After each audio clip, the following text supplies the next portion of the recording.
I'm gonna unbox this mount for my DJI. So it is the Smatree mount, and I'm gonna go ahead and unbox it real quick.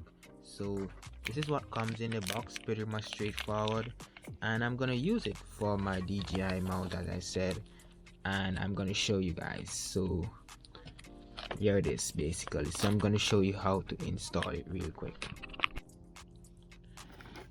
Alright guys, so here we have the mount right here, just Smatree mount.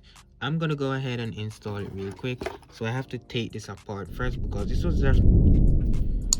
Alright guys, so this is how you do it. So you're gonna place this part inside here and it should slide in perfectly, and that's basically it. You're gonna take that screw and just screw it in. So that's basically it guys, pretty short and simple.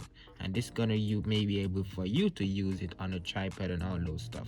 But that's it for this video guys. Thank you guys for watching. Until my next video guys, I'll see you guys when I see you guys. Peace.